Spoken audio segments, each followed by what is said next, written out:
All right, folks. I think we're live. Good afternoon here from a hot, humid day in Detroit. That is why I am not wearing the shirt and the tie and the vest, because the idea of wearing three layers while it's 80 something degrees outside and crazily humid, I would just sweat through that immediately and feel super gross forever. So you get me in a t-shirt. And also, we had these crazy thunderstorms earlier, and they knocked out half of the power in the house. It's like half off. It's like a brownout or something. And because it's a bit of a brownout, some of the plugs are not working. And so some of my lights aren't working either. I'm lucky to have power on the computer and the internet to be able to do the live stream. So that's why it's a bit dark. It's only one of my lights are working. So I apologize for the not being in uniform, and for maybe it being a little more darkly lit than normal, but maybe that's kind of aesthetically pleasing. I don't know. At any rate, folks, welcome to another Esoterica live stream. Really glad some folks are on, and really looking forward to hanging out. It's been a great couple of weeks on the channel. Gotten a lot of cool stuff done. Yeah, it's like some really great stuff on this recent necromancy episode. I don't know if folks have had the chance to watch it yet. The necromancy episode was a lot of fun to do. I love looking at these old necromancers manuals, and it's great because there are dozens of them. So it's great the idea that we're basically not going to run out of necromancers manuals, at least for a while. So I really like looking through those. And on top of that, it's been really great to do some of the other stuff. Some other stuff as well. What other stuff we've been covering on the channel? It's funny. I do this stuff so frequently, I actually forget the stuff that I've covered. Oh yeah, we had the great conversation with Chris Brennan, who I really like hanging out with him. He's just a super kind guy. In fact, the mic that you're hearing me through is his donation to the channel. He let me keep this mic, which is a really high quality, really nice mic, at least as far as I can tell. I don't know from mics. Yeah, really great to hang out with Chris and talk about astrology. He's just so knowledgeable, and it's really great to be able to interface his astrology knowledge with my background in philosophy, and really get into some of the really cool, interesting things that go on in the historical practice of astrology, especially Hellenistic astrology. And that whole world is just incredibly fascinating to me. And so it's really great to be able to sit down with Chris and hang out and have some pretty in-depth discussions about some of this stuff that he actually wanted to include in his book, which is just already chock full of information. Folks haven't read it. His Chris Brennan's book on Hellenistic astrology is just a really fabulous book. But he didn't have time, the length, and to put it in the book, and so it sort of got left out. And so it's great that we're able to have some of these conversations. And so, yeah, I think we're going to have some further conversations. I think two other things that we want to talk about at length is going to be ancient physics in astrology. We dealt a lot with the metaphysics of astrology, but we didn't do much last time with the physics of astrology. And so one of the things I will talk about is just how this is supposed to work at the physical level, given all the various ancient physical theories. And I think the other thing we want to talk about is going to be ancient skeptical attitudes. This is obviously there are a lot of people who are very skeptical of astrology. Now, I'm one of those people. I'm very skeptical of astrology. And ancient people were also really torn about this. There were some people that were very interested in it and thought it was clearly the case. And some people thought it was hogwash. They thought astrology was nonsense and it didn't work. It couldn't predict anything and it wasn't true. And so a similar kind of idea was also found in the ancient world among the academic skeptics. And so talking about some of the ancient criticisms of astrology, not including the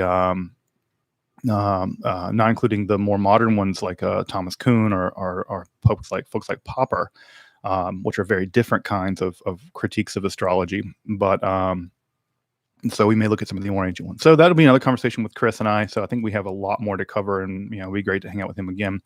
Although I will say that the last couple of episodes that I've done, especially the one on Lodovico Lazzarelli, was one of my favorite I've done so far. He is just one of these incredibly important Hermetic philosophers that, for reasons that I talked about in the episode, just doesn't get a lot of play. And I think he's actually more important in many ways than people realize. For instance, his impact on Cornelius Agrippa is just titanic. And so So it's really important if you really want to understand Agrippa's philosophy, especially as it's articulated in the 3 books of occult philosophy. I think you can't really do it without reference to Lazzarelli's Christian Hermeticism, or Hermetic Christian, or Hermetic Christianity, whatever you want to put it. But it's super, super, super important. And so getting into Lazzarelli is really, really fantastic. So that was one of my favorite episodes that I've made so far, really getting into him and hopefully exposing folks that had never heard of him, which I think many people, even practicing Hermeticists, have never heard of Lazzarelli. And so being able to maybe introduce some folks to him was a lot of fun. So I really enjoyed making that episode. And also the ongoing series on Kabbalah. I've gotten some great feedback from you guys about the content, the Kabbalah class. And so I'm really, really glad that folks are finding that class useful. And also hopefully it gives you a different glimpse onto how I teach. How I teach very differently than in the episodes. The episodes are really scripted. And when I'm actually teaching, I'm a little bit more gregarious, I guess is the right word. I don't know what the right word is. I'm a bit more, I turn up the volume a little bit more. And so being able to do the teaching for the class at my congregation and then be able to upload that is just great. So I'm glad folks are liking the Kabbalah class. And it's a lot of fun to teach that class. The actual class now is actually just finished the Zohar. So those episodes will be coming up in the next couple of weeks. So it will be, so those will be coming out soon too. For folks just joining in, if you're wondering why I'm not wearing the normal costume or get up or outfit uniform, it's because it's super hot here. And they're just like suffering for fashion. And then it's just like, suffering for the sake of it. And I'm not flagellating myself for that. But so you get me in my other mode, which is like black metal t-shirt. I think this is Krallis. Yeah, this is Krallis. So random black metal episode, or random black metal t-shirt, and whatever one I pull out of the bin. Let's see what else recently that we have been working on the channel. The Kabbalah stuff. Oh yeah, we did the Demonology one. Yeah, it's been a while since we've done a live stream, hasn't it? Yeah, I've done the Demonology one from Psellus. And this, of course, this necromancy one, which people always love the necromancy ones and the demon ones. I always find that interesting. So it's just interesting that those are the ones that people find interesting. The Ludovico Lazzarelli one, I did not do that well, but at the same time, I think it's actually way more important than the random necromancer's manual. But I really appreciate the Lazzarelli stuff a lot. I really find him to be very inspiring. I still have that book. I have to get it back to the library. But I want to get some of his alchemy stuff out of there too, so I can do an episode about his theories, his couple of stuff on alchemy. So I saw some questions going up. Let me see. Someone asked about Robert Boyle and Newton. Yeah, I will absolutely be covering Robert Boyle and Newton. They'll get their own distinct episodes. Newton obviously wrote a ton on alchemy, so I'll talk about. They'll get their own episodes, at least an episode apiece. And one of the things I would do in the Robert Boyle episode would be to take. So many people like to claim that Robert Boyle is sort of the birthplace of chemistry. And if you look back in time, you can kind of see that if you kind of squint your eyes a little bit, and that there is some truth to that.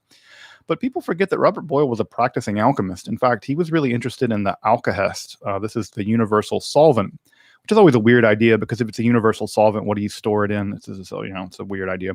But anyway, he was really interested in this alkahest business, and he actually practiced the alchemy that Robert Boyle practiced was very much tied to George Starkley's alchemical practice and theories. And what's interesting about Starkley is he's from here. He's from the colonies. He's actually from North America. And so it's interesting that this North American alchemist, one of the few, there's not, there's a handful of North American alchemists that we know of and who left books, but his books, he published them under, what was his name? Lilith or whatever. They're incredibly important. So yeah, I'll definitely get into Boyle and talk about how, if you want to, you can see Boyle in two ways. You can see him as the progenitor of chemistry if you start from chemistry and work your way back. But you can also see him as an avant-garde alchemist. he's just as understandable as an alchemist somewhere on the avant-garde. And in fact, he's a much more avant-garde alchemist in many ways than Newton. Newton was a very conservative alchemist. And so it's interesting to compare the two and know kind of what they're doing and what they're not doing. So yeah, I think Robert Boyle, also for reasons that Newton gets misread, I think Robert Boyle gets misread in a similar kind of way. And I think that Boyle also, just to be understood as an alchemist, is a super important thing. So yeah, we'll definitely get to Boyle and Newton. Let's see, a lot of folks. Yeah. A lot of folks in the chat. Wow, great. It's really great. Yeah, I will get to the Kabbalion, no doubt about it. It's everyone's favorite, and it's so divisive. I can't not get to it. And of course, I'll weigh in on why I think it's important, and whether or not whether I think it's hermetic or whatever. I'll weigh in on that. But yeah, I'll definitely get to get to the Kabbalion at some point. Yeah, Jakob Böhme, and definitely get to him. All these folks. Yeah, Peter. I actually was chatting just a few weeks ago with Aaron Leach, and yeah, what I'd like to do actually is when I get to the episode on the Liber Loga, Dee's so-called Book of Enoch. When I get to Liber Loga, what would be great is I'm working with him on this because he's an expert. He's probably the world's leading expert on the Liber Loga, both from a practical point of view, doing the Gebofall, the practice of doing the magic associated with the Liber Loga, but also just on the other side of it, he just knows it. He just knows this text very, very well, as much as anyone understands anything about it. But I'll be doing an episode on the Liber Loga at some point, and what I'd like to do is bring on Aaron and just kind of have like sort of a long form conversation, kind of like I did with Chris Brennan, about the Liber Loga and John Dee's so-called Book of Enoch. So yeah, absolutely, I would definitely want to bring him on and talk about the Liber Loga. So yeah. Gabriel, you asked about the Goetia. Yeah, I've done a whole episode about the Goetia. There's a whole episode on the Lesser Key of Solomon that I did last summer, with actually a collaboration with the always wonderful Angela Puka, who I just adore. She's just a wonderful friend and colleague. So you can check out our dual episode on the Goetia, or the Lesser Key of Solomon, of which the Goetia is, of course, one of the more important parts of it. It's probably the most well known. So yeah, definitely have that going there. Yeah, see, like Gia Resurrected actually was where we were just chatting about the unfortunate demise of Absence.com, which has apparently gone into bankruptcy, it looks like, receivership, which is a real pity. It's a real disaster in many ways for the absinthe world. I ordered a lot of absinthe from them over the years, and it's a pity to see them go out of business. So yeah, I don't know who's going to take up the reins of providing the world with high quality absinthe like that, but we'll see. Remains to be seen. But yeah, it's a pity. It's a pity they went out of business. Let's see. Other folks. Yeah. Wow, there's a lot of good questions coming in. Let me see here. Let me start scrolling down and grab some of them. Are there any ties with Gnostic texts like the Apocryphon of John and any Kabbalistic teachings or writings? James Mondano. The answer is maybe. Maybe even likely. I mean, I'll shoot from the hip here a little bit and speculate a little bit. There are some things, especially about the Castilian circle, the Cohen brothers, who were operating in Castile in the 13th century, and the treaties in the Emanation left-hand side, and also some stuff in the Sefer Bahir, where there are just so many parallels between Sethian Gnostic mythology and Kabbalah, those texts, that kind of Kabbalah specifically in how they deal with evil, that those kind of parallels just seem so tight that it just seems like there must be some relationship there. Now, the two places this could, one of the two places, or at least two places where this could have happened, is some kind of Kabbalah Cathar connection, which we find no evidence of, none. Even though you have Kabbalists operating down there in southern France and Provence, not quite in Languedoc, but down there. So maybe, not clear. And it could just be the case that somehow Gnostic ideas survived orally in Judaism, as from the late classical world all the way to the Middle Ages. The problem is that we just don't have any textual evidence. We've not found any kind of Gnostic texts where you might expect to find something like where there will be a connection. So, for instance, in the Cairo Geniza and Egypt, the Ibn Ezra synagogue, if we found like a fragment of a Gnostic scripture or something like that in there, that would give us a great reason to believe that somehow transmission continued past the late classical period. We've never found anything like that. So the question is, the answer is we don't know, but it seems likely. It seems that there has to be. It seems like there must be some kind of connection between the so-called Gnostic world and the rise of Kabbalah, but it's not clear. And it's not to say it's not possible. One of the great examples of this, and people often overlook this, I think, or as much as people think about it at all, is that the Damascus Document is a great example of something that should not have survived. Right? The Damascus Document was an Essene document. We find another copy of it in the Dead Sea Scrolls. So that text got copied by somebody. They brought it to Cairo, and it eventually made its way into the Ibn Ezra synagogue, and it remained in the Geniza there for ever how long. Well, that's a really weird survival, that an Essene text from Palestine would have been copied and brought to Egypt, and it survived long after the Essenes were annihilated, probably by the Romans, or at least many of them. So that's just interesting, that text should have never made it, and yet it did. Well, we would expect to see perhaps something like a Gnostic text survive, maybe in the Cairo Geniza, somewhere else, but we have not found one. So is there a connection? I think that there probably is. Is there any evidence of one? No. So all right. Aaron Lerner, has Kabbalah at all influenced your personal theology and Jewish practice? How so? It certainly informed my Jewish practice. That is to say, I'm very much interested in how Kabbalah informs Jewish ritual. I don't know that I even have a personal theology. What I do find interesting about Kabbalah is the notion of Ein Sof, that God is, if there is a God, that God has to remain somehow predicate free, that nothing can be predicated of that God. And therefore, there's nothing knowable about that God. In fact, that God can't even said to exist, because even existence is a kind of idolatry. Even in claiming that God exists is a kind of idolatry. Even claiming you know something about God is a kind of hubris and idolatry and blasphemy. So I've always appreciated that idea. And so that's a kind of mystical atheism, which I've always thought was eminently possible given Kabbalistic ideas that I find captivating. But no, I don't think that there are the Sephirot, and I'm not subscribed. I don't subscribe to Lurianic Kabbalah, Tzimtzum, and stuff like that. But yeah, not so much on that stuff. Was Christianity esoteric in its origins? It must have been, right? I mean, Jesus taught in these parables, and it seems like, at least in the early things like the Gospel of Mark, Jesus is not being straightforward about what's going on. He's telling something in public, and he's telling his disciples something different. So it seems like there was some kind of an inner outer circle going on in the early Jesus movement. I'm not sure if that's true with Paul, but even Paul has kind of esoteric-y kind of stuff going on with him. The vision of Damascus, on the road to Damascus and stuff. So yeah, I would say that there's probably an early esoteric dimension to Christianity.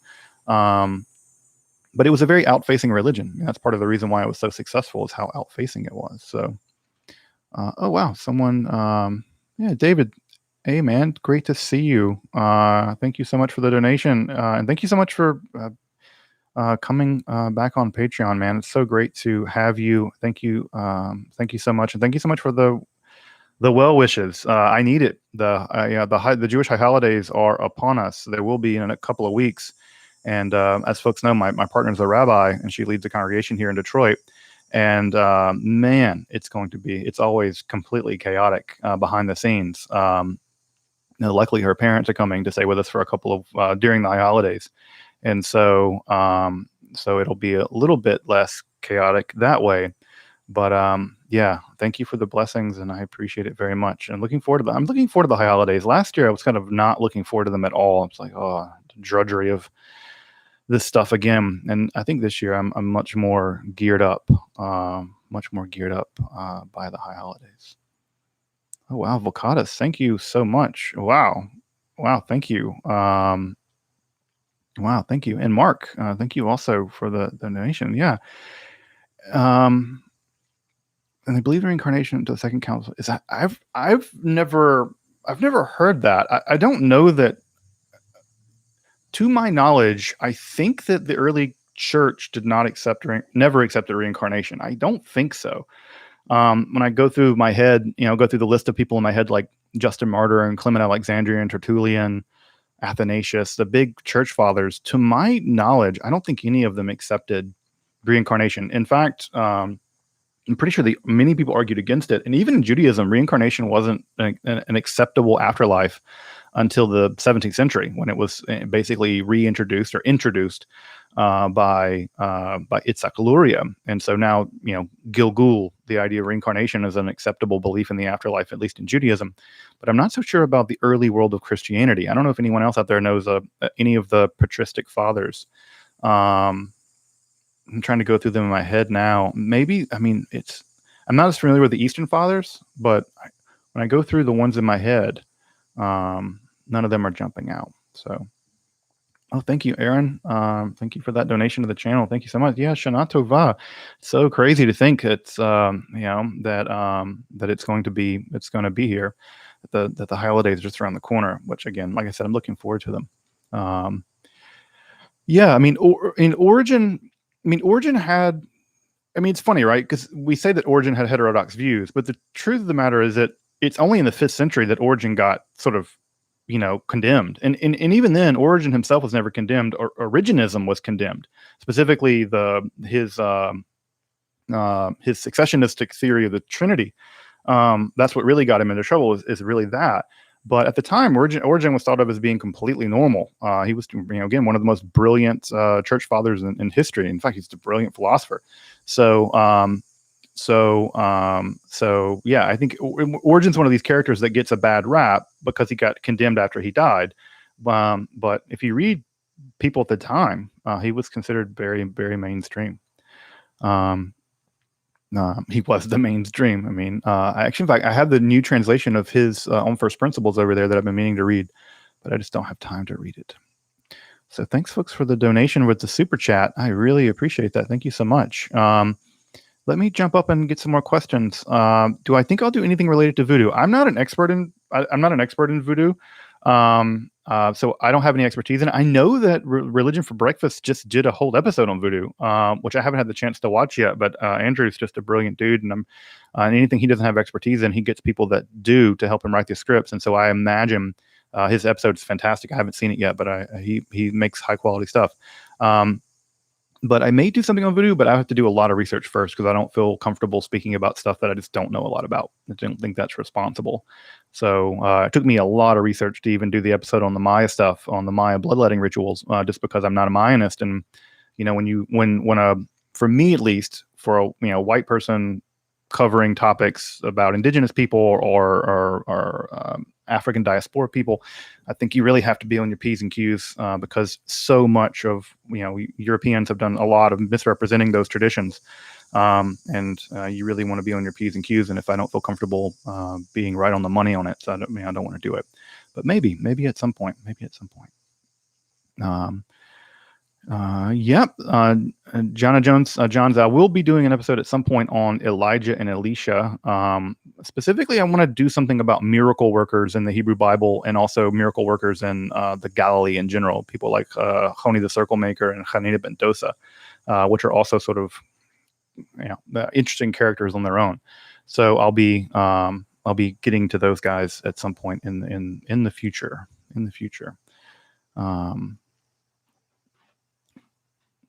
Let's see. Will the Kabbalah class teach on the Klipot? Yeah. We'll talk. Well, when we get to Lurianic Kabbalah, one of the things we'll talk about is the Klipot, as sort of the after product of creation in the Lurianic story. So we're not going to focus a lot on them because he doesn't honestly focus a lot on them. I don't know, for whatever reason, they're a big deal in Hermetic Kabbalah. People really love talking about the Klipot, but in Lurianic Kabbalah, they're kind of like, they're not that big of a deal, but there is a pretty good book written about them in Hebrew, probably the definitive book written about them in the 19th century, sort of an encyclopedia of the Klipot. It's never been translated to English. I don't know why, but Well, I do know why. It's because it's super technical and hard to understand. But yeah, we'll get to the klipot. So James, since necromancy never had spells raising the dead, how did it? It did. I mean, there are definitely absolutely spells in necromantic manuals that involve resurrecting the dead and involve using the dead to tell the future, which is strictly speaking what necromancy is. Strictly speaking, necromancy is using the dead to tell the future, to engage in divination. There are absolutely examples of that kind of necromancy in many of the necromantic manuals of the Christian Middle Ages. One of them that jumps to mind is the Medici Necromancer's Manual has a straightforward example of actual textbook necromancy. It's just that by the Middle Ages, the term necromancy had become just a sort of a catch-all word. The definition of it had just changed, just like lots of things, like lots of words change. And so by the Middle Ages, the term necromancy had just become a catch-all word for basically black magic or any kind of magic especially involving the conjuring of spirits. So it's just the way the word changed in the Middle Ages. So it's just just shift about how things changed. Do you have any specific idea of what Newton was trying to accomplish with this alchemical grand unified theory of physics? I mean, I think that basically he was trying to develop a unified theory of everything. I mean, that's what he was doing with light. That's what he was doing with the development of the calculus, development of his physics. I mean, he was a great systematizer, and so I think that's what he was up to. Will I ever cover the Liber Lunae? Yes, it's a little book. It's like relatively brief. It'll be easy to do a whole episode on the Liber Lunae. But yeah, I'll get to it. Definitely get to it. Yeah, let's see. Other folks. Get some other.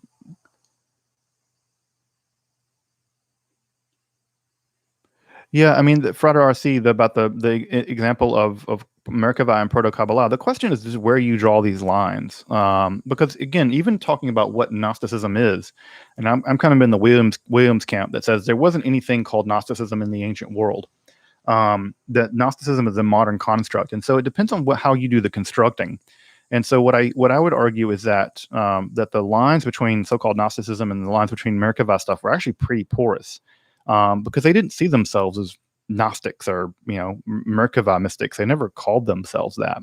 And so I think that the boundary between a lot of that stuff was pretty porous, and it's not surprising there was sort of a cross-pollination between ideas in the late classical world. So so that would be my guess. Now, again, the evidence is pretty poor, but and we definitely know that early Kabbalah was influenced by the Merkava tradition. I mean, they literally had those books in Ashkenaz. They had the Chaste Ashkenaz had Sefer Hechalot. I mean, they just had the book. So there's no doubt about the fact, and many people in Spain, Kabbalists in Spain in the 12th century, were saying, yeah, we got all this stuff from Germany. Like, this stuff came over from Germany. So there's no doubt there's some connection there between things coming across North Africa and Palestine and Babylon, crossing over into Italy, right? And then the Kalanimus family takes it north into the Ashkenaz, and then it becomes planted in the Ashkenaz and eventually makes its way over to France and Spain. So we know the general path of transmission. What we don't know is exactly what the dots are. We know the line, but we don't know where the dots are. And that's just going to take, if there is the evidence, this is going to take another generation or two to sort it all out. It's just going to take a while to sort it all out. Let's see. Are you aware of Kabbalists working with mathematicians to discover perhaps new correspondence using modern mathematics? I'm sure. I mean, I'm sure that there are. I mean, R.E. Kaplan was a physicist and very interested in this sort of mathematization and scientificization. Is that a word? Scientificization of Kabbalah, and his commentary on Sefer Yetzirah, which is highly influenced, of course, by Lurianic Kabbalah, is also deeply infused with his physical ideas, his physics ideas, and mathematical ideas. So fairly confident that some Kabbalists and some mathematicians are probably working together on something. So excuse me. Have I read the Gospel of Judas? Yeah, I've read the Gospel of Judas. It's recently discovered in the Chacos manuscript, I think. What do I think about it? Yeah, I find the idea, I always felt terrible for Judas, because at some level, right, I mean, at some level, he's just part of the plan. If it's the case that you really do buy a sacrificial atonement theory, which not all early Christians did, but if that's the case, then he had to do what he did, and so it makes some sense that he was in on it, that he was actually, somehow in on the whole. He had to do this most terrible deed, and I think there's an entire existentialist movie to be written about that Judas, about the Judas whose entire existence leads up to the moment where he has to do this thing, and sort of make him into an existentialist character where he knows it, that he knows it from the very beginning somehow, and that he has to to grapple with this horrifying thing that he has to do. And so be interesting, and kind of, the Last Temptation of Christ kind of deals with that a little bit, but I think you could make a really interesting kind of existentialist character out of Judas Iscariot, especially the Gnostic, that specifically Gnostic idea of Judas. All right, let me jump back up and see some other questions in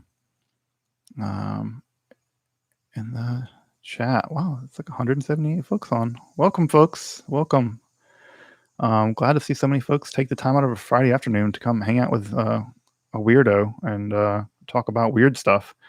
But that's great. I really appreciate it. Let's see. Let me jump up. Covering the history of the magical use of the Psalms, of course. Yeah, that's a super interesting thing that both Christians and Jews do, are the use of the Psalms for various kinds of magical purposes. So that is something that will be good to cover at some point. Nope, I've never done an episode on the Voynich manuscript. I will do one at some point, I think.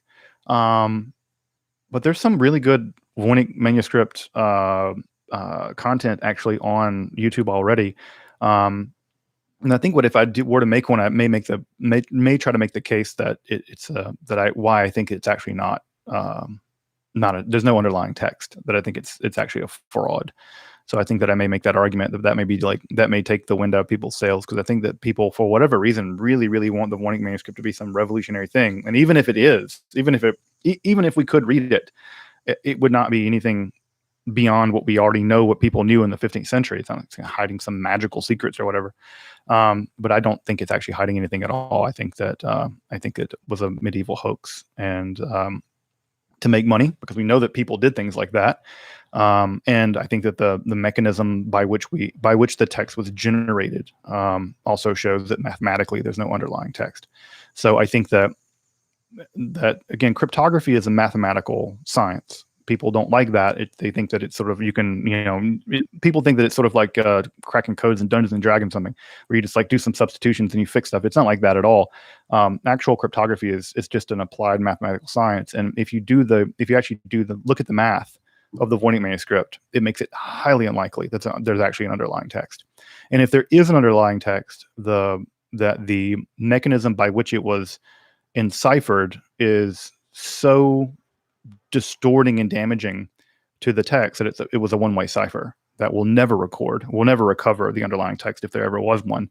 And I'm not convinced there actually was an underlying text, for lots of reasons. I'll give you one reason just out of the top of my head. One of the reasons I think there's no underlying text is because it never ever corrects itself.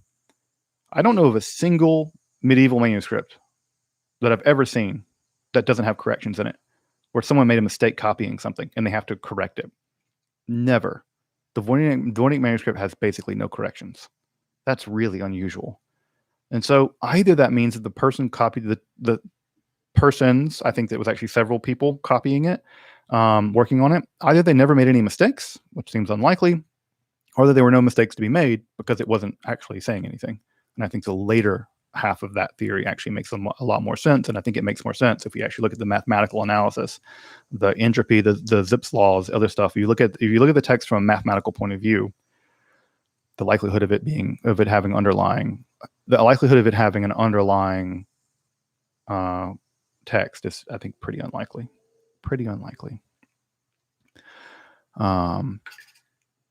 Let's see here.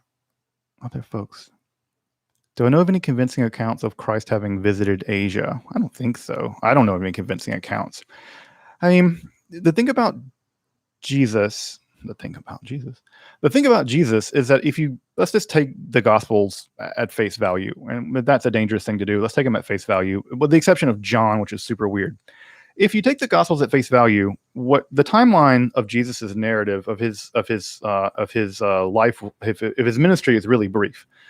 Basically, what we have is his cousin John the Baptizer being killed. Jesus absorbs a lot of his followers, and then he goes some months later to Jerusalem and starts a riot and gets himself killed. That's basically what happens from what we can tell. The timeline for that seems to be less than a year. That is to say, Jesus was only active in his ministry for a year before he's executed by the Romans. And so that's just not enough time to go to Asia, right? He's executed and he's dead. I mean, I tend to think that I tend to agree with people like Bart Ehrman and Dominic Crossan. He was probably just thrown into a mass grave. There's no reason to believe that he had been buried, especially not given some fancy burial. He was a Galilean teknon, whatever that is. He was a crafts person who basically started a riot during Passover, the most dangerous time of the year, at least as far as the Romans were concerned. And I think he would have been arrested and crucified with 15 other people that day. I'm pretty sure it wasn't just 2. I'm sure it was a dozen people being crucified that day. I think they crucified him and they left him up there, and then he was thrown into a mass grave. I think that's why the story of the empty tomb develops, because I think that ultimately he just was lost, because that's what happened to everybody like that. Very few people, I think, that of any status at all that got crucified were going to be taken down, because part of what crucifixion was meant to do was to humiliate you. It was meant to humiliate and intimidate people. And so I don't think he traveled anywhere. I think he roamed around the Galilee. From what we can tell, he didn't really go into major cities, probably because he was up to politically dangerous stuff. He seems to mostly haunt the outer reaches of the Galilee, and then once he crossed the Samaritan zone into Judea, he went immediately into Jerusalem and started a riot and got himself killed. That is what I think happened. So I don't think he did much traveling, and I don't think there's anything about his teachings that require that he learned anything from India or China or Buddhism or anything like that.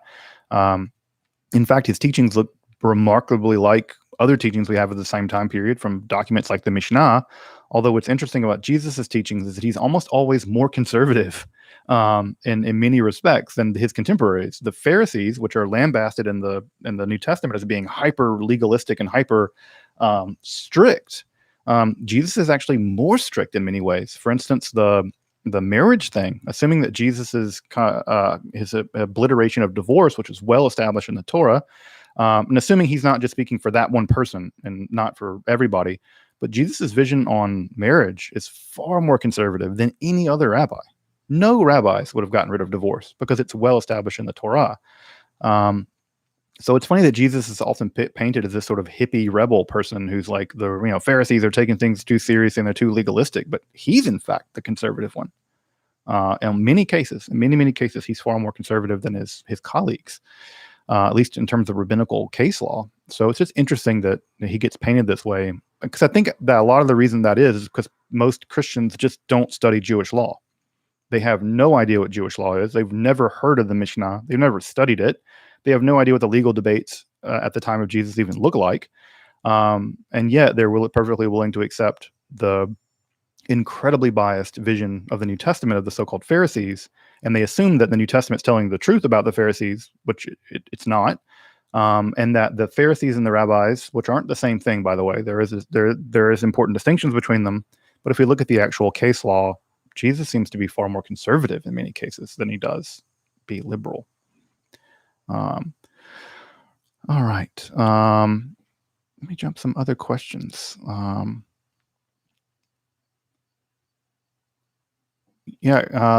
Kabbalistic curse, the curse of the Pulsa Denura. Yeah, I can talk a little bit about the Pulsa Denura. The Pulsa Denura is really, really interesting because it's so, in Judaism, you can't pray for someone to die. It's not allowed. You can't pray for anyone to die, even like bad people. Like even, I don't know, you can't pray for Hitler to die or whatever.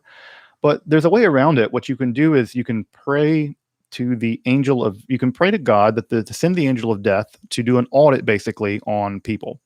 And if you do that audit, and if you find that they've committed sins that are worthy of divine execution, which God can kill you whenever God wants, I suppose, there are certain sins that are worthy of divine execution, and it can be the case that God will kill that person, will take them out. Well, you can't pray for them to die, but you can pray for them to be audited. So it's like praying for someone to, like the IRS, to audit you, or to audit your enemies, or whoever is doing bad stuff to you. And so the Pulsa de Nora is basically asking for divine auditing of someone, and if they're found to be guilty, God will kill them. And the idea is that you do this prayer and you audit. People get their sins audited, and then they get taken out if they're bad. So and the way they get taken out is with the Pulsa de Nora, right? They get Pulsa de Nora is Aramaic for fiery lashes. It's actually the same lashes that Gabriel used to beat Metatron with after Metatron was sitting on the throne of God and tricked Elisha ben Abuya, the famous story in Tractate Chagiga in the Talmud. Gabriel beat Metatron with fiery lashes, and it's the same fiery lashes, the pulsae de nore, in the plural, right? That was used to beat Gabriel beat Metatron with, and so it's the same ones that the person gets beaten with by the angels if they're found guilty of the audits. So yeah, it's like an angelic audit where you get beat to death by an angel. That's what Pulsa de Nora is. That's what the Pulsa de Nora is. So it's pretty metal, actually. There has to be like a Jewish black metal band called Pulsa de Nora. Has to be. If there's not, I have to start it. I can't play any music though. But it has to be a band called Pulsa de Nora. There's no way that's not already used. And if it isn't, then I give you my blessing to go do it. Give you my blessing. But yeah, that's what it means. That's the prayer. And people pray this on Israeli politicians all the time. And so they'll pray this over politicians, or any time anyone does anything they don't like. And then they prayed it over Ariel Sharon when he did the pullout of the Gaza settlements. And then Ariel Sharon had a stroke. And the people that did it claimed that it was because of the Pulsa de Nora, that they had done it, that the Pulsa de Nora had done it, and God punished Ariel Sharon for pulling out of the Gaza settlements. So it plays a role in modern contemporary Israeli politics. So that's the thing. All right. Let me scroll back up and grab some more questions, folks. And I can't stay on quite an hour and a half. I'm going to maybe an hour 15 today, because we're doing like Shabbat early with this other family, and apparently have a pool. So I'm going to get some Hermetic swimming in. Get some Hermetic swimming. Why was Passover the most dangerous time? Because there's always riots during Passover, because Passover basically is a story where Jews tell a story about their liberation from slavery, and they're living under Roman occupation, and so it just pissed people off, and they people got they got these liberation ideas, and they would riot, and so there's always riots around Passover. Always riots around Passover in the Roman period, and Jesus certainly was part of that.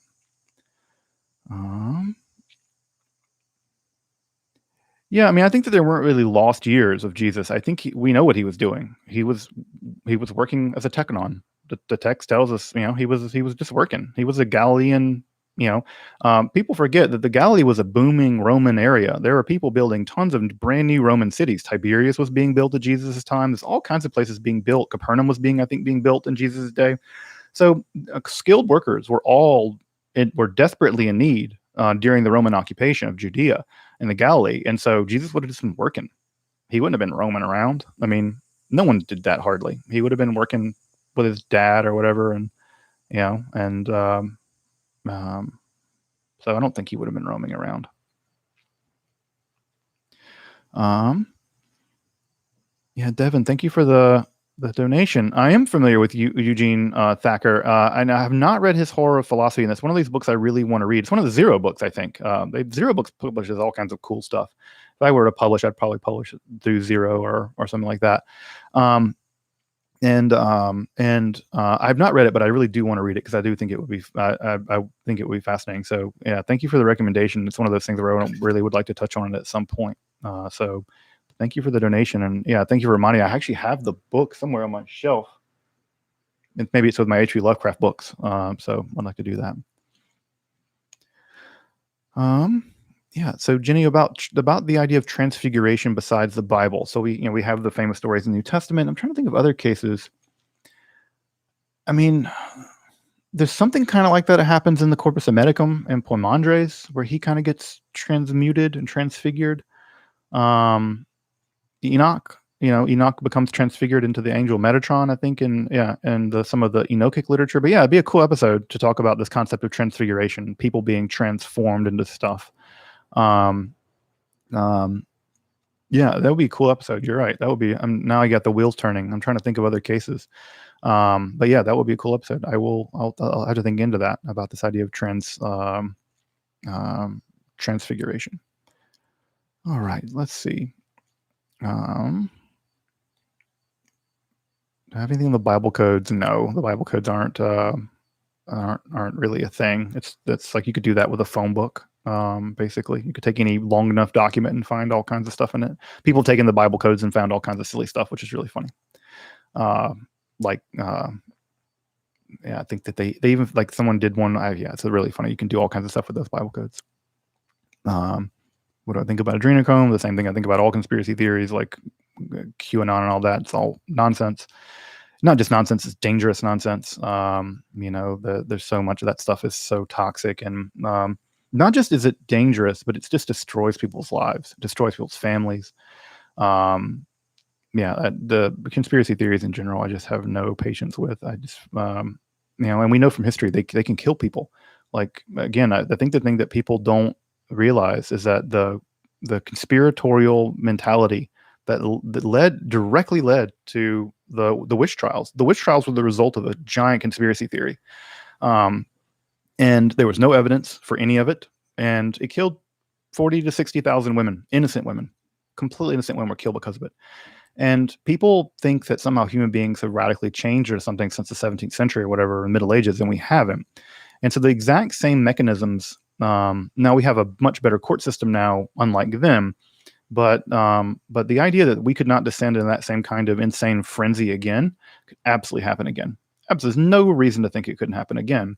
And I think that the more people indulge in evidence-free conspiratorial thinking, then we're more likely to lean into that.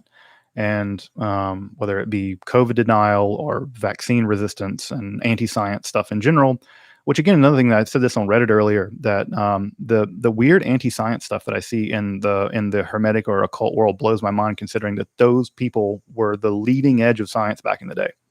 That the alchemists, the astrologers, those folks were the cutting edge of science. And that the fact that many occult people and Hermetic people now actually turn their back on science is a complete betrayal of what Hermeticism was all about.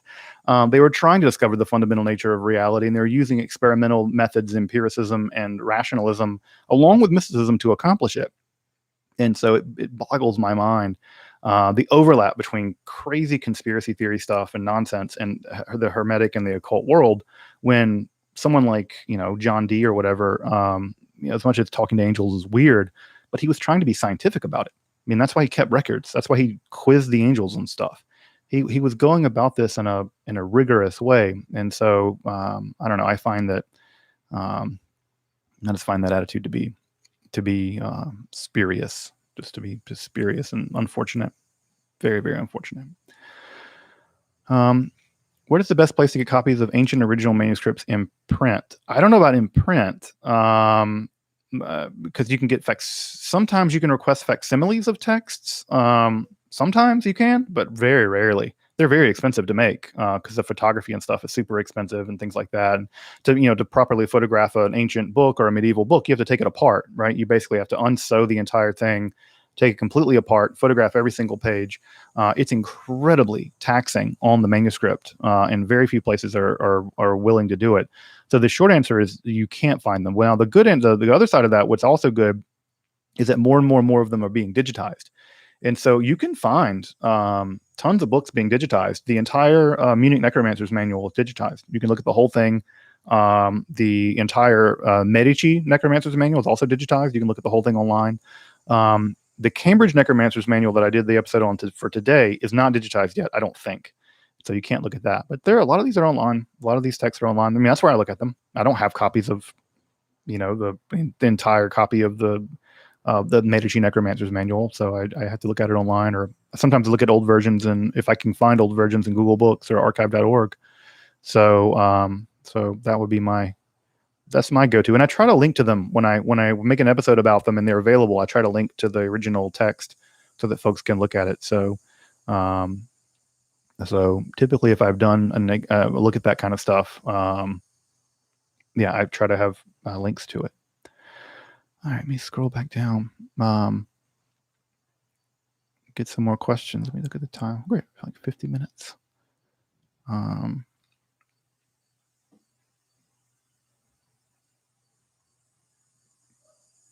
Yeah, I mean, I think that the reason for the arrest of Jesus was he caused a riot. I mean, that's basically it. I think he was absolutely just he caused a riot, and he basically incited a riot, and they arrested him, and he's probably engaged in some kind of seditious activity, or the Romans thought he was. And I mean, again, getting crucified in Judea in the 20s and 30s was easy. I mean, they crucified people left and right, and so the fact that Jesus got himself killed, like, it's unsurprising, because he'd been strung up with 15 other people. You know, the Romans are, and Pontius Pilate was a tyrant. And so the idea that he would have negotiated with a crowd is completely ridiculous. Pontius Pilate would have never done it. If you know anything about Pontius Pilate, you know that this dude is not a negotiator with anybody. I mean, he was so brutal that he was sent to Judea as punishment for being super brutal up in Syria, right? Like, that's the kind of guy we're dealing with here. I mean, it's sort of like he's sort of, I mean, I always think of him as like a Amon Goeth from Schindler's List or the actual Holocaust. He's some guy like that, kind of. He was a psychopath at some level. And so yeah, I think the way the Gospels depict him, 40 years after Jesus is already dead, it's completely different than what he really was historically. Yeah, question about the demons of the Solomonic tradition and the jinn of the Arabic tradition. Yeah, I'm sure there's some shared overlap. I'm sure that there's some shared overlap. I haven't done any sort of systematic. I don't know enough about the jinn tradition to be able to compare them, but that'd be a cool episode for me and maybe Philip to do from Let's Talk Religion. He knows a lot more about Islam and a lot more about that world than I do, and so it'd be neat for us to do. He could do the jinn side, and I could do the Solomonic demon side, and see what was going on there. It'd be interesting to compare and contrast them. Although I will say that the connection, yeah, it must have been pretty. I mean, if there is a connection, it must have been really early, because you already have some Solomonic texts already existing in Byzantium and Greece, and as early as the 13th century. So some of that stuff is maybe coming up from the Islamic world as well. Yeah, it'd be interesting to go down that rabbit hole a little bit.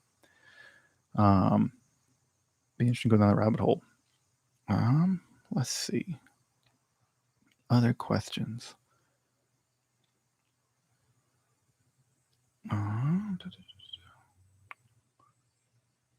Wow, the chat is very active. In my opinion, is the Holy Spirit masculine or feminine? I don't know. I don't have an opinion about that. I mean, I don't believe in the Holy Spirit, so that's one thing. So it's difficult to ask what kind of gender it might have. I don't know. I guess I've always thought of it as kind of feminine, but that's probably because I'm conflating the Shekinah with the Holy Spirit, which is, I'm sure, not a thing. So yeah, I'm pretty sure that's not a thing, but I don't know. I always think of it as feminine, but that's probably because I'm applying later Kabbalistic ideas to it. But I don't know. Yeah, Stone. This is a great question about the idea of a proto-Semitic religion. I've actually asked this in the academic biblical subreddit, because this is the kind of thing I'm curious about. Is to what degree, because folks know this, right? We can take a lot of ideas from Indo-European language, and from Indo-European language we can reconstruct Proto-Indo-European words, and we can, at some level, because of the kinds of words they had, we can at some level reconstruct beliefs they had, right? So we know a little bit about their belief system. We know something about their myths. Maybe there's some really cool work. I actually have their books over here, the How to Kill a Dragon book, and some other stuff that reconstruct even the poetry, which is really cool. I don't know that there's something similar to that in the Semitic studies world. I've not seen it. I've asked about it and I've asked around, but I haven't seen it. But it would be really, really cool to do that. And it may just be the case that the Semitic, Yeah, I don't know. I've wondered about this too. I've wondered about this myself. So this is a question I want to hold in my back pocket because I'm also really curious about this, and I'd like to know more about it. More about it there. Oh, Dan. Hey, Dan. Um, um, it's Dan, folks. Dan Cadmos is in the crowd. Dan Cadmos is the mod over at many of the really great Hermetic and occult subreddits over there. Dan, I just want to say publicly how much I am thankful for your moderation of those subreddits. Resurrecting the Esoterica one as sort of a fan one for this channel, and also just the enormous work that you do to moderate and set really high quality standards for those subreddits. Both you and Sam Polyphanes, you guys do just a fine job over there, and I really appreciate making those places great online spaces for a range of people interested in Hermeticism, but also really trimming the fat of a lot of the nonsense that can sort of pass as Hermeticism in those worlds. So I really just want to appreciate your work and thank you for that work that you do over there at Reddit. So thank you for that. So let me jump up to some other questions. Yeah, I'm gonna butcher your name. Yeah, I can't. Yeah, Rarity. Yeah, it's Irish name maybe. Sorry, I'm sorry, I'm not able to pronounce it correctly. But thank you so much for your donation to the channel. And again, you guys, folks doing the super chat and stuff, it really helps to it helps to keep this channel going, and eventually transitioning Esoterica to a kind of full-time gig for me. So I absolutely really appreciate that. Yep, I will definitely get to Picatrix. Yep, I'm kind of holding off to get to Picatrix because I want to wait for Liana Saif's translation from the Arabic, so I can look at the translation from Arabic, and Dana Trell's translation from Latin, so I can kind of have both at the same time. But maybe I'll do two different episodes on both of those. Yeah, I'd like to get to both of those at some point.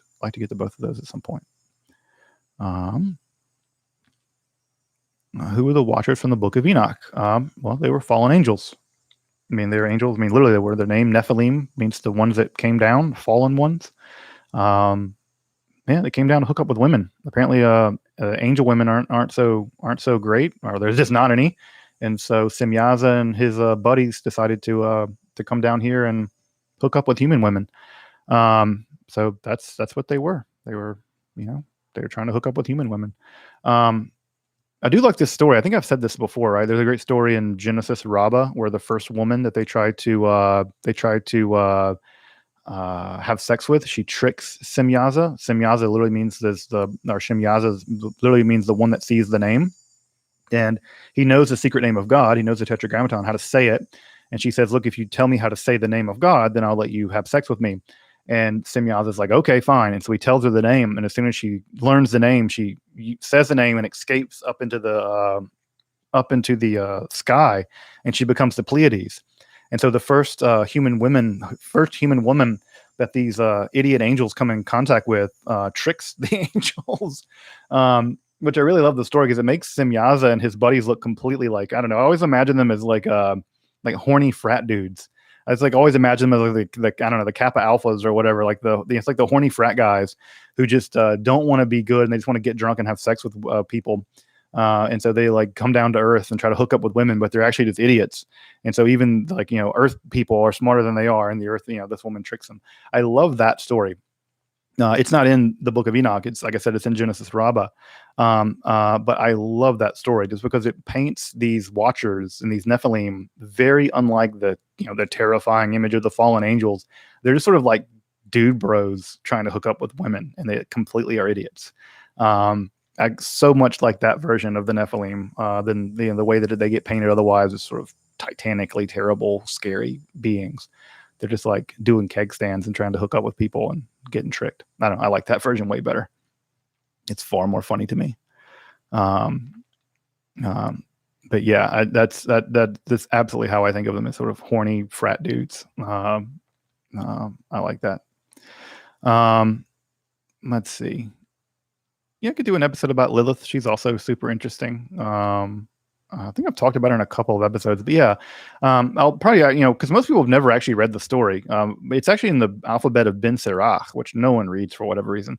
But the first time that Lilith shows up at least in Jewish mythology, of course, she goes back to Lamashtu, way back in Mesopotamian mythology. But but she first shows up. That's a famous story about where she wants to be on top when they're having sex, and Adam doesn't want that. And that story actually shows up in the alphabet of Ben Sirach. So I'll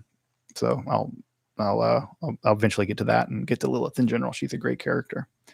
Is it allowed to study the Kabbalah as a Muslim? Sure. I mean, you should probably consult your local imam or whoever is the head of your religious community to make sure that you're abiding by whatever religious norms are expected of you in your community. But I mean, I think if people publish books, well, by God, people need to read them. And if you're a Muslim or an atheist or a Jew or whatever, if a bunch of people are publishing Kabbalistic books, well, people can study them. And if you want to keep your secret, don't publish your damn books. So yeah, I think that anyone who wants to study anything, if it's being published, should have the right to study it. It should not be gatekeepers beware on these parts. We don't do that kind of we don't do that kind of gatekeeping and stuff around here. Let's see.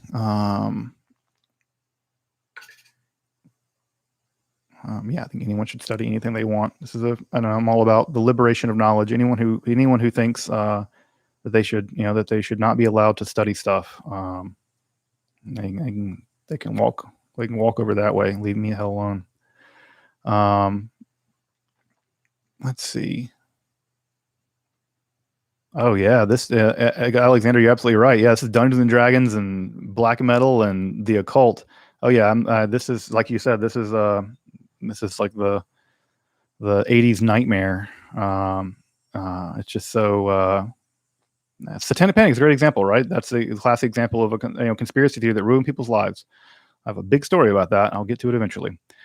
So where should you start to learn about summoning demons? I guess the Goetia would be a pretty good place, assuming you want to do that. I don't know why you would want to summon demons. They are powerful, neutral, or malevolent spirits.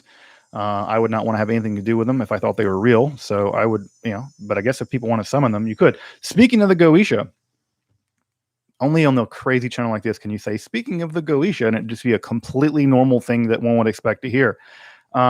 I got this really amazing thing in the mail from an artist in Scandinavia, and it's this awesome set of these Goetia cards. And it's not just cards, it's a whole thing. Let me show you guys this. This is really, really amazing. And again, I'm not a practitioner, so I'm not going to be using this, but it is really, really amazing to have. And what you have in this box is really cool. So first thing that's really worth showing off, it's like show and tell time, is this like summoning thing. Like it's like a pad, like the triangle you would need to summon spirits with from the Goetia and the Lesser Cube Solomon. But notice there's a slot here for these cards to go in, right? So you would take this out, I suppose, if you're going to summon one of these spirits, which I'm not, for both religious and other reasons. It comes with a cool sticker. It comes with these cool pendants. Like some of the cool pendants you would use for Solomonic magic. It's like really, really cool pendants. Hope these are focusing correctly. And it comes with this cool pendant thing that you can put them into, which again also has more Solomonic grimoire stuff on it from the Lesser Cube Solomon. And then inside of it, there are these, which are just mind-blowingly beautiful in kind of a scary way.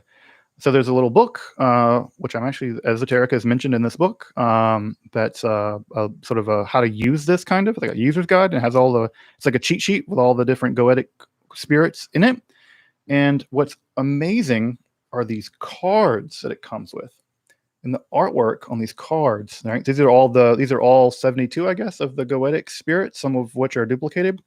And you have all of these cards for all the different goetic spirits with these amazingly scary illustrations. This Astaroth from World of Warcraft. Various other demons. I wonder if my favorite demon's in here. Favorite demon. Is it Malbas? It's 31 or whatever. Is that right? Foros. Yeah, Foros. He's the one that teaches you ethics. That's always the one I like to mention, is the one that teaches you ethics. He looks super scary.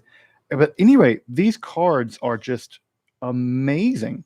And I don't know, for folks here who are practitioners of Solomonic magic or of the Goetia or what have you. Like I said, I'm not. But this is just an incredible set that one could have. And the artist actually sent it to me just as thanks for doing Esoterica. And so so I got them just for him gratis. And I normally don't do reviews of things just because I don't have a leg to stand on, because I'm not a practitioner. And so I can't really say like whether it's, good or not. It's not really for me to say. But I will say that they are really, really cool looking, and the art is really incredible, and it's super spooky art. Because a lot of the art around the Goetia is from like the 19th century, and all those demons sort of look silly. I don't know. They'll always like knowing. I could never think of these things as like scary because they just look like sort of like a caterpillar or something. I'm like, it's just an evil looking caterpillar. But this set of cards, the artwork really depicts them to be much more eerie than I think normally they are. So it's really amazing. Let me put in the chat if folks want to check this out. I know that I'm way behind on the thing, but if folks want to check it out, get some. Yeah, it's really, really. This is a Torvinius thing of the Goetia. I think you can get this on Etsy, but it's really, really cool looking. So if you're interested in it, I would check that out. So at any rate, it's really neat. It's really, really cool, and it's really cool art, and folks should check it out. I'm always like, again, I'm not a practitioner, so it's not for me to say whether it works or whether it's true to form or whatever. But what I will say is that it's super cool looking. So that's a thing. All right, let me grab some more questions a little bit. So I'm gonna have to go in about 10 minutes. So yeah, but check it out on Etsy. I put in the chat. Put it in the chat where you can get it, and it's really, really cool. Let's see here. Jump up. Yeah, not my favorite demon. Yeah, it's kind of like a spirit summoning kit. I don't know. Like I said, it's kind of neat. I don't know. It's not the kind of thing I would get. I'm not a practitioner of this stuff, so I wouldn't get down with it. But it's kind of cool. It's really, really cool art, just the same. But yeah, the Torvinius thing is really amazing. All right, let me get a couple more questions before I have to sign off and go over to this Shabbat thing. Pool Shabbat. It's kind of cool. Yeah, unboxing. Yeah, I accidentally did an unboxing. That's funny. I absolutely have, the internet culture is so weird. All right, let me jump up and get a couple more questions before I have to get going today. What are my thoughts on Magic the Gathering? I used to play Magic way back in the day when I was like a teenager. Like I played, was it 4th edition? Whenever Ice Ages came out, that's when I quit playing, is when Ice Ages came out. I remember I played Ice Ages for a little while, and it's like Limdul the Necromancer and Ice Ages and stuff like that. And I thought Ice Ages was kind of cool, but I think I quit playing it after that. I never liked playing Magic because it always was class based. And when I say class based, it was if you were a rich kid or even like a middle class kid. Like I was a working class kid. I grew up really poor. We were pretty poor growing up. And so anytime I had to play Magic against anyone who was like come from the middle class or especially upper class people, they could just buy whatever badass cards they wanted. They have these moxes and stuff, and you couldn't beat them. And so the game was like, it's skewed in the direction of, at least when I was playing it as a teenager or a young person, it always skewed in the direction of whoever had more money. I'm like, I don't like that. I don't like games that you can just like buy a bunch of cool cards and it doesn't, and now you're like badass or whatever. I don't know. I never liked that. So that was the thing. I know that Magic has changed since then, and it's fine, but I haven't played Magic since then, since I was a kid. But yeah, I used to think it was cool. In fact, the part of why I liked it and disliked it is that it was just sort of like combat, which is neat in Dungeons and Dragons, but it was super simplified. But yeah, I think it's a cool card game. I like how they recently did a Dungeons and Dragons Magic the Gathering thing, right? That's what I heard. So, and Jonna Johns are going to do anything else on the Rephaim? Yes, I'm going to be doing a whole episode on the Rephaim because there's a whole new book coming out about the Rephaim, and I want to read that book. And after I read that book, then I'll do an episode on the Rephaim, which are super neat. Yeah, will I ever get to when I get to the Hermetic Order of the Golden Dawn, Israel Guardia? Sure, eventually. That's so much more historical stuff I need to do before I get there. But like I said, I'm eventually going to transition sort of Esoterica and do a kind of a full-time gig, and so that means I'll be doing this for a long time. And there's so much to be done, and eventually getting to the Golden Dawn. Also, the 19th century occult revival. People, the Golden Dawn and the Aleister Crowley, they get all of the attention. But the 19th century occult revival is completely necessary to understand before you can get into that stuff. And so before I would want to get to Crowley and all of that, I want to do the 19th century with Ebenezer Sibley and all that, because I think that you can't really understand how A.E. Waite and Crowley and Mathers and all those guys developed without understanding the 19th century revival. So there's a method to my madness. There's a method to my madness in terms of what I get to and when and why it goes the way that it does. So you guys will have to trust me that I'm not just randomly doing episodes. I'm actually trying to build an arc. Trying to do an arc. Dog barking. Do I think the Book of Mormon is credible? Do I think it happened? No, there's overwhelming evidence that it didn't.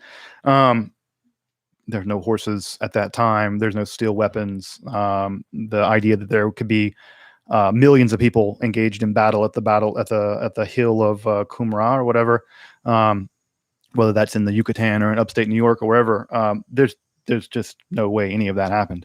And also, it's funny that the Book of Mormon includes sections of the King James Bible where the King James Bible actually had to interpolate words in, and when the King James Bible interpolated a word that's not in the translation, it's not in the Greek or the Hebrew, but they needed it, so they would add it in to make the Bible make more sense, and they would always put it in italics.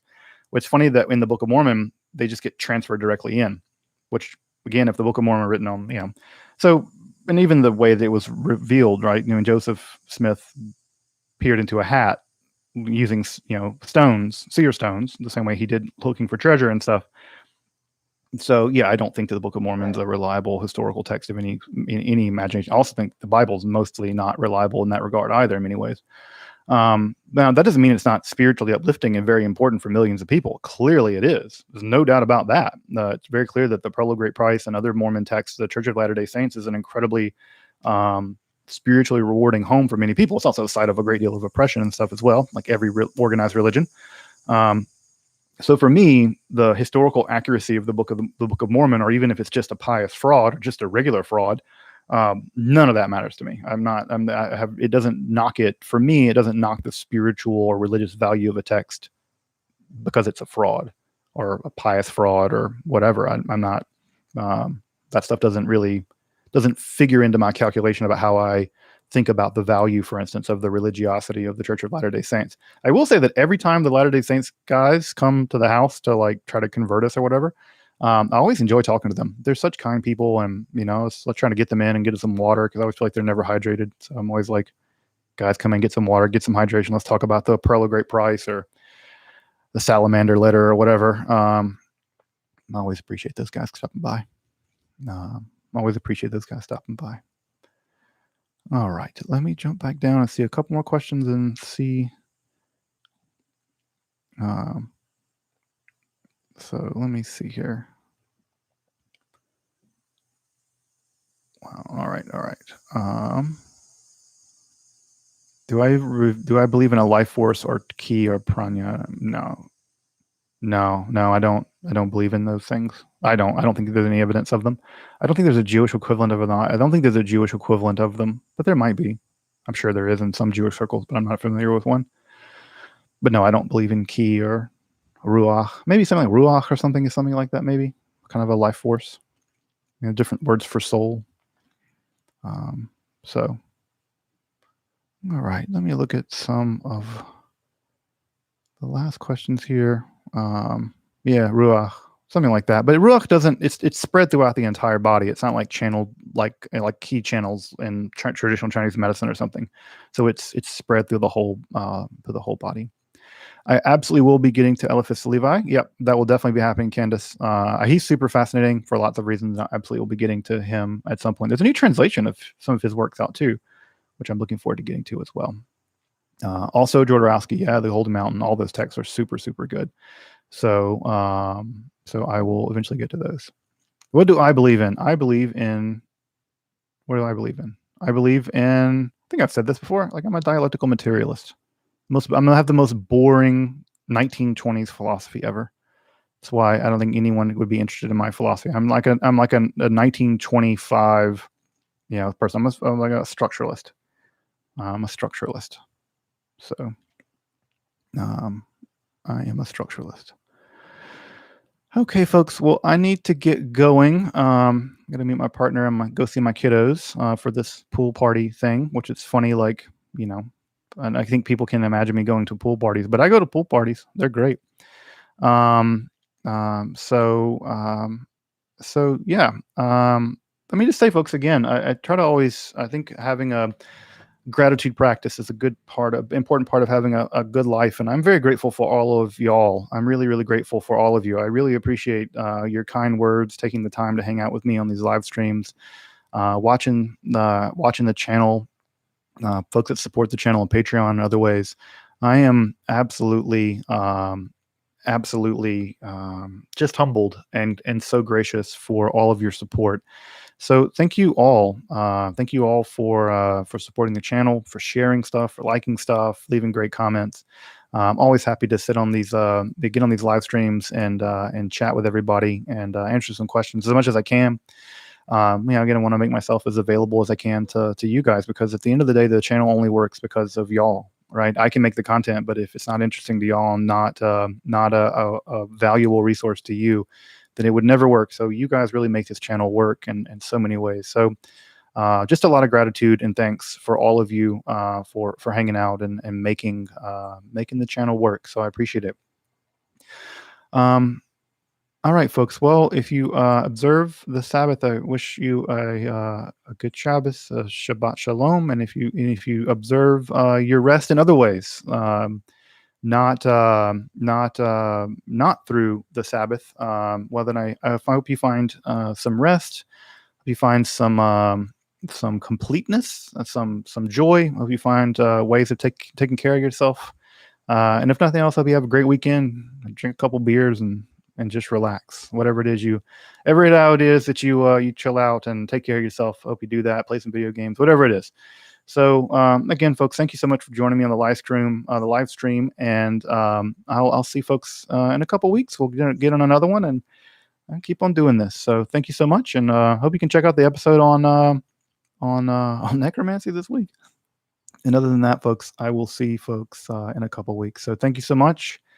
Have a great weekend, and Shabbat Shalom.